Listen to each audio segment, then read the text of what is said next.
Now in today's class we are going to again construct new subspaces with the available subspaces that we have.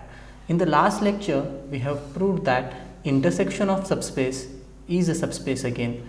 So naturally the question in front of us is whether union of subspace is a subspace again, and that is exactly what we are going to find in today's class. So let us start. So in order to see whether union of subspaces is a subspace or not, so what I will begin with, I will take two subspaces of vector space V. Now we will try to understand what exactly W1 union W2 is. So we know W1 union W2 is nothing but set of all W such that W belongs to W1 or W belongs to W. So let us try to understand it with the help of a Venn diagram. So suppose this is my W1, suppose this is my W2, maybe some another color here, and let us say suppose this is my vector space W1, W2, and as we discussed in the last class, this is nothing but the W1 intersection W2, but today we are interested in the union. So what is the union? Yeah, this whole part. Yes, so this is exactly W1 union W2. This entire green part W1 union W2. So in order to check whether it is a subspace or not, remember that W1 and W2 are already subspaces and we are checking. So in other words, W1 and W2 are the available subspaces that we already know. Now we are checking whether their union will be a subspace or not. Let us find it out. So we have to check all the conditions of subspaces here. Obviously the first and foremost condition that comes is the non-emptiness, and as we know that W1 and W2 both are subspaces, thus they are already vector spaces, therefore both of them are non-empty. Thus the union is also going to be a non-empty, not a question in that, and obviously the zero vector will be there in the union. So I will directly say as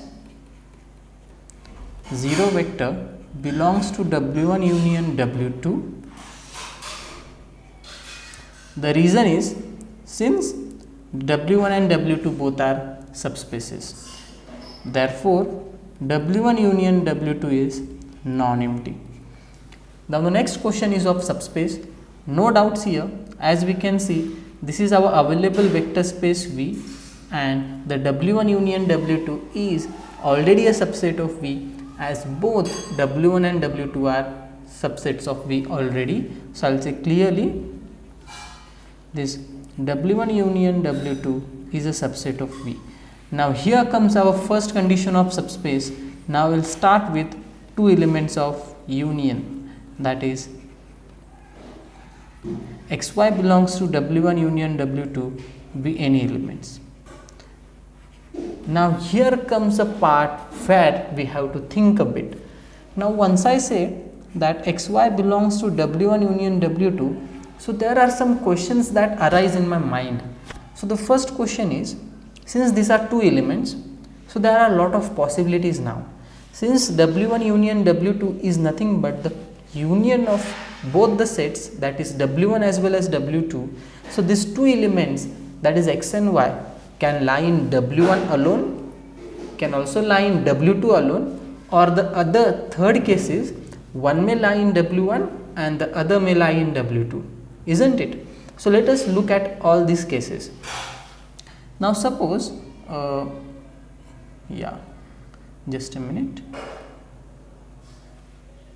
Yeah, now suppose both the elements, that is x and y, lie in W1, then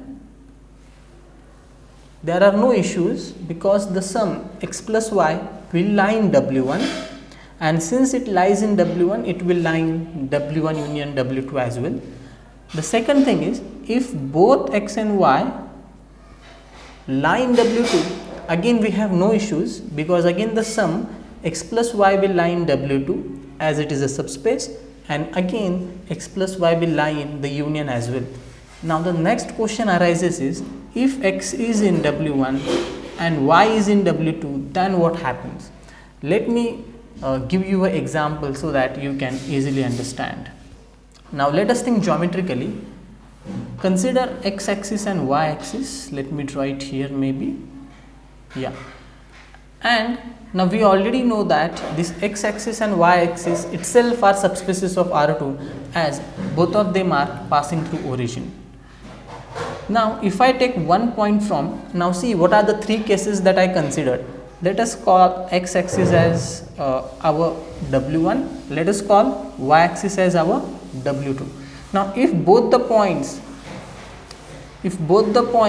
lies on W1, then the sum again lies in W1, right? Let us say 1 0 and 2 0. These are the points 1 0 and 2 0. If you see, the sum will be 3 0, which again lies in W1. No issues. I mean, it is a point of x axis again. And if I take other 2 points, let us say 0 3 and 0 5, again same thing will happen here.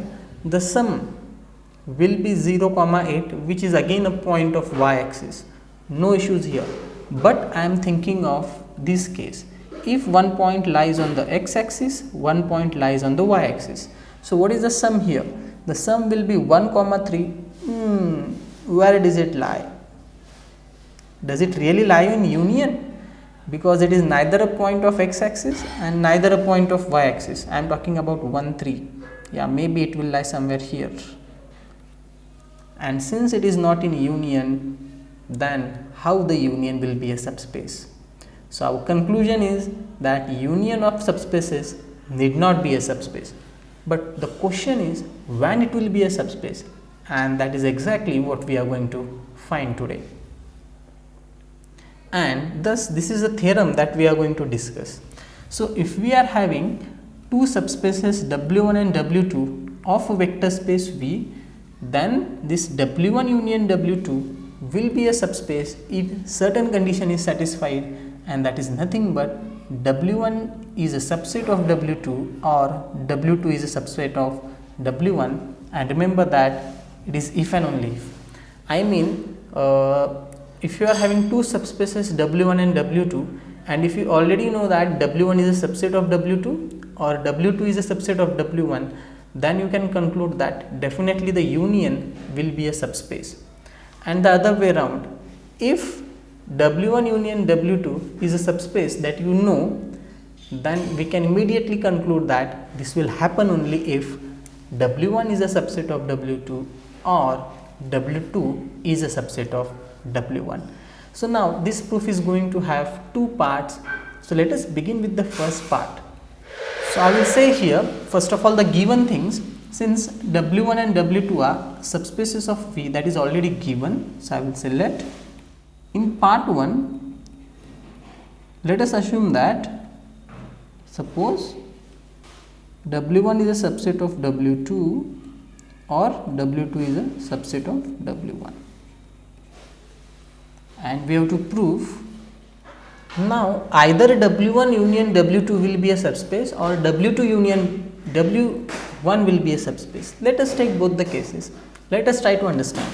So if W1 union W2, what I was saying, if W1 is a subset of W2, then what will be our union? Then W1 union W2 will be what? Since W1 is sitting inside W2, let us say this is W1, then it is a subset of W2, then one can easily conclude that the union is going to be W2 again, and remember, which is already a subspace that we have assumed, right? So I will say which is a subspace of V. Now the second case is, if W2 is a subset of W1, then again what will be union? Can you guess? Yeah, in this case it is going to be W1, and thus we have already proved that W1 union W2 is a subspace. Now let us begin with the converse part, where we are going to assume W1 union W2 is a subspace, and we are going to prove that either W1 is a subset of W2 or W2 is a subset of W1. So let us begin. Yeah, so we have assumed W1 union W2 is a subspace of V, and now we have to prove W1 is a subset of W2 or W2 is a subset of W1. So here we are going to use one trick. Let us assume that this W2 is not a subset of W1. Then what is left out to prove? Since W2 is not a subset of W1 that we have assumed, so what should happen? Then W1 should be a subset of W2. That should happen, right? And that is exactly we are going to prove. So here I will say assume that W2 is not a subset of W1. If this happens, then what should happen? Now to prove W1 is a subset of W2.